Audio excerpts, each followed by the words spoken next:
So here are my first thoughts on Microsoft Flight Simulator 2024. This game came out, almost a few weeks ago now, as I'm recording this. I recorded this at the time, the second day. Obviously, one of the bigger issues of the game as it came out was the fact that nobody could get in the game. It was just a menu. Yeah, which is, very disappointing that they did not test the bandwidth as well. Now, first of all, I'm not good at most games. If you are familiar with, with my content, then you'll know that I have a tend to play games on the easiest level. So I'm particularly the casual gamer. I'm not somebody who's looking to become a pilot because of this game, which you can train to be a pilot on this game. It's that detailed. Play on a controller, and yes, there are issues which I shall explain. Now, the content you've been watching so far is me flying about the X Club in training. Not all the training wanted to work. I tried the starts and the basics of training, and at the time it didn't want to load. This one, this is the bush training in the X Club, and I think that, to be honest, I actually love this aircraft. It is so easy to operate.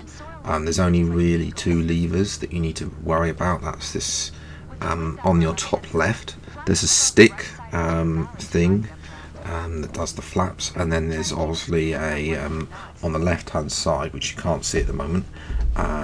There is also a knobble to for the speed. That's pretty much it. For me, it's one of the simple things to operate. Now, also I want to point out one of the positives for this game. Visually, it looks stunning. I don't know if it's coming across in the recording, but you do get to see reflections on the inside.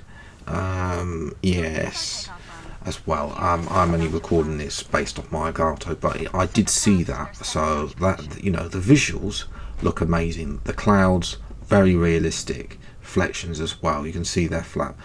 Now, one of the annoying things is when you play on controller. Not all the controls, when I was supposed to be, instructed here, set the RPM to, for example.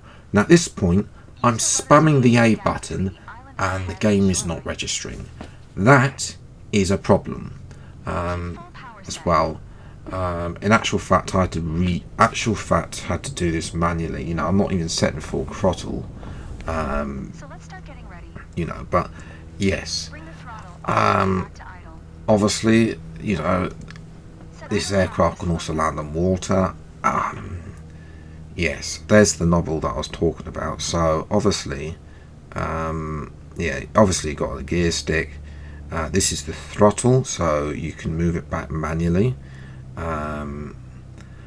Because if A is not working, as well, just make sure you focus on where you're flying, because otherwise, yes. You could potentially crash, but that's just basically the throttle. This, as I said, this sticks, is there, and there we go. To be honest, now set the flaps to their NOTS first NOT position, which that did respond. To be fair, the D-pad did respond to that. As well, and then we're just going to land on this lake in the middle of Alaska. By the way, that's where this thing is.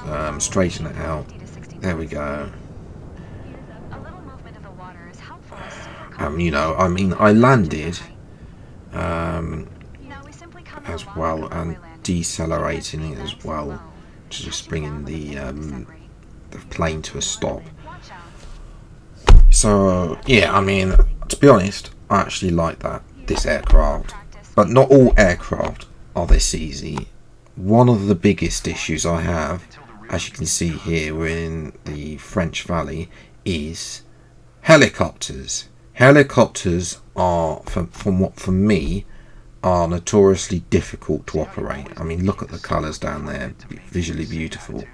Yeah, they are not easy to operate, and I have not been able to land one properly yet. You know, I've not been able to land one where I want it to go. Basically, they are so tricky to operate, which I suppose, you know, potentially realistic, but I mean, I would like to be able to understand what I'm supposed to be doing, because to be honest, I got no idea what I'm doing at this point. And you know, one of the issues that I've had with understanding the game is controls. The controls, you know, if you want to go in the menus and have a look at the controls, yes, not good, not good. It is very complicated. Yes, I think you can see on, or I can see on my previous screen, the reflections. Basically, we've also got these military aircraft type. I know what I forget what they're called, but yes, trust me, I haven't played a little bit too much with them, but I think that they're probably a lot more fun, especially high speed. And look at the visuals down below. Xbox Series X, by the way, in case you're wondering, not PC as well. My PC can't handle this anymore. But yeah, that visually looks stunning. And you know, look at the reflections. Yes, obviously with these fighter pilots, yeah, we can turn our head. Call sign Apex. There we go. I'm pretty sure that we might get. I haven't tried out the career mode. The career mode, as I'm gonna fail this takeoff, by the way. Yes, I mean, look at all the buttons you can do. Again, A is not responding, which is a bit of an issue. I haven't. I need to find out how to reset the camera, because some sims have a button that resets the camera to default. That would be quite nice, and if they had presets as well, though it is a bit of an issue. Obviously, that, as I said, the menu is not easy to learn where the controls are. Okay, next time, power to MIL, blah blah blah. We're going to go full power. You know, I mean, the amount of aircraft on this game is there. Again, A not working, which is a bit of an issue. Okay, max power. And there we go. Steer the jet onto the center line. Oh, and I've gone off, and I've crashed. I actually failed this. It reset me to yeah. So it's just annoying, really. Max power. That, you know, the A buttons aren't working, and there we go. It's actually worked this time. And then we've got an afterburner, which no idea where that is. Advance the throttles to full power. As well. Yeah, I haven't been able to try out career mode because it just goes to a black screen, and then obviously we get to take off here. Come on, pull back. There we go. Start climbing. Aim your velocity vector at 10 And then we got degrees stuff on on the the scale. D-pad. Yeah, so for me, yeah, I mean, look at these clouds. I'm not a pilot, but visually it looks very good. You know, this is set up for the next generation of gaming, which is going to be coming very soon. Obviously, 2024 hasn't been a great year for gaming, but you know, which has obviously been being accelerated by the fact that this game came out and it wasn't ready as well. There is also you get to do a 737 MAX training as well. There was no training on hot air balloons, which is a little bit disappointing as well. I don't know if that's going to be added at some point, but I'd like to have a lot more aircraft to have training as well, especially those that have got difficult controls. It'd be a lot useful. This 737 MAX, I mean, yeah, I mean, the problem is I really would like there to have they to be able to just, the buttons work. That is a big problem for me personally with this game, that the buttons are not responsive.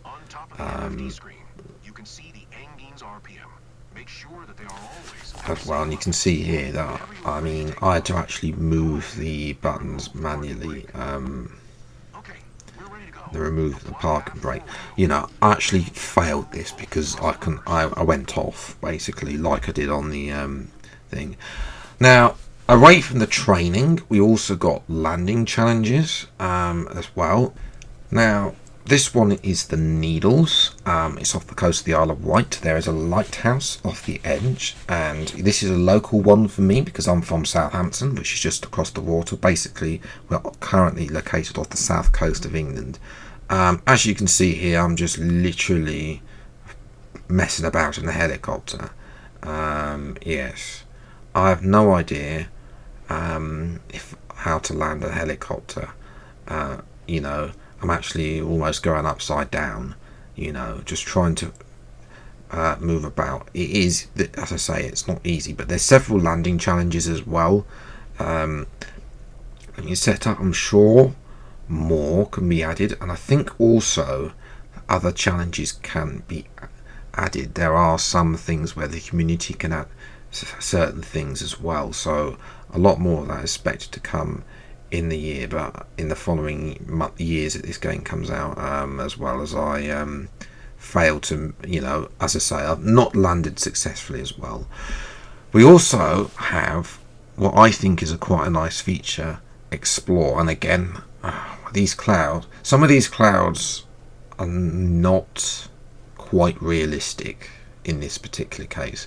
It's just these clouds like this are not realistic, but look at the reflections, look at the visual as we go past what used to be the Millennium Dome. The last time I went to it, it's now the O2. They got Maritime Greenwich over there. This is London. This is the you get to go and fly about cities in this little aircraft that's got a checkered flag on it.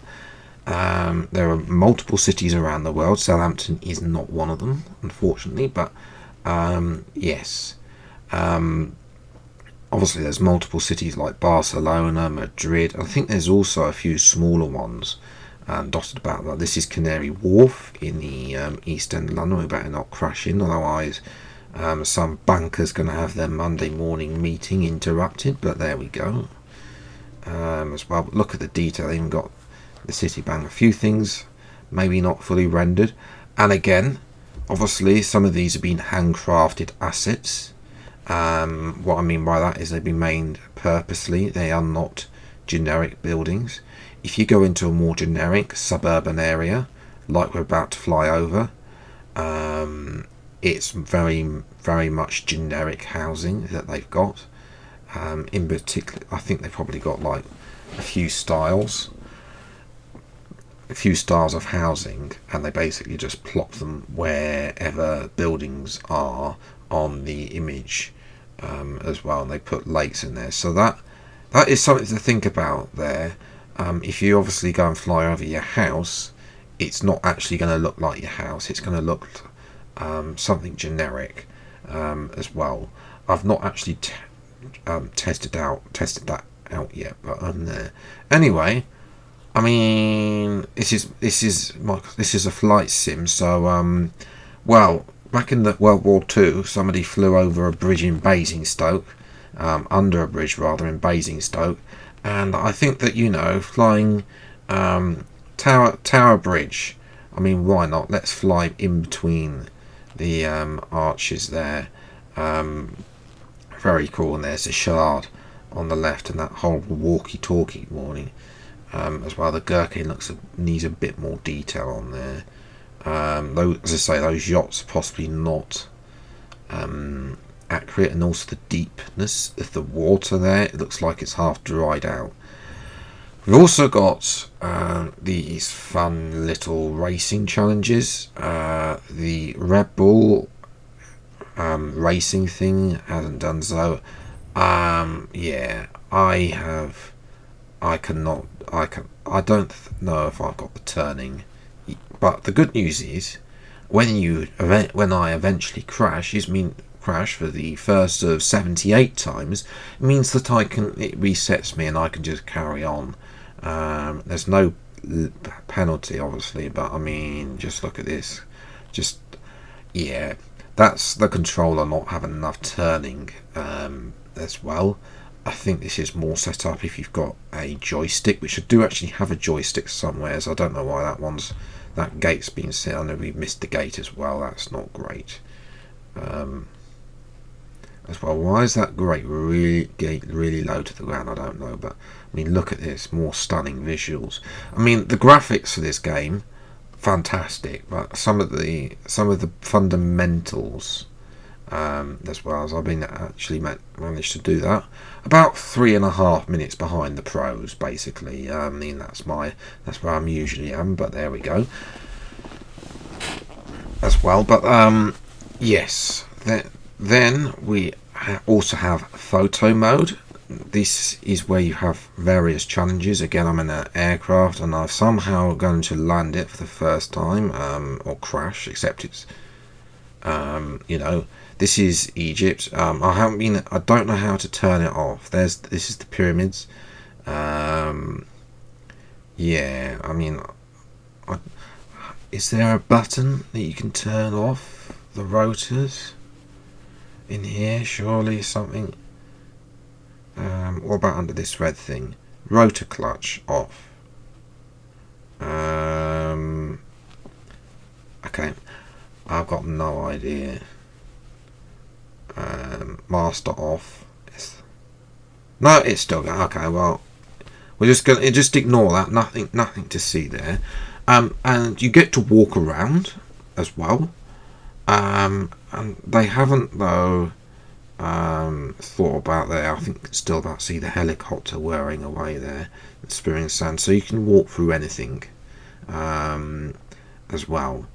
I don't know how realistic the model of the Sphinx is because I've not been to the pyramids, but yeah, you've got these objectives that you've got to be. So it's like the equinox. Don't actually know if it's an equinox sunset. We're taking it on foot, and the sun resting on the Sphinx's right shoulder. Now, I actually thought I did this, but yes, it turns out that not quite there. When you're there, and it takes you into photo mode directly. And they've put a change objective button in here as well. I think that's to so you can navigate between the two very quickly. I'm sure more photo challenges will be announced in the future. So my final thoughts. I mean, as we are cruising over the White Cliffs of Dover on the south coast of England there, this is another photo challenge which was a bit broken. And that's the story of the game. The game visually looks fantastic as well. But when you're in some of the aircraft, yes, aren't easy to navigate. And also, it would be help if the buttons when they say, okay, let's have some map these buttons, please, they should be working, and they're not working all the time. So that is something Microsoft desperately need to work on. At some point I will try out the career mode. That will be probably definitely be a separate video at some point, probably next year now, as well. The game is set up. It probably, once they've ironed out all the issues, there's some stuff with the marketplace, once they got career mode and they sorted out all the buttons and everything, and I hope if they could make like a better menu. I'd also like to be able to access these photos as well, so that's something as well to think about. But yes, I mean, I actually think the game's got promise. There's loads of different stuff to think about, such as the challenges, the photo mode, career mode as well, and of course you still got the free flight from F1, the 2020 flight simulator as well. Yes, there are a few things I need to iron out, as I said, but the game will probably be good if they can get, if they can simplify the control menu so that, just a few simple buttons to say this is the fundamentals of what you need to know to get the aircraft to take off, to land, and to fly the aircraft, then that would be good as well. Let me know what you think to Microsoft Flight Simulator in the comments below. But yes, that is where I'm going to leave today's video. If you have enjoyed it, leave a like, subscribe if you're new to the channel. We'll see plenty more gaming videos as they may come out. Until the next video then, I'll see you next time. Take care, thanks so much for watching, enjoy your day, and goodbye.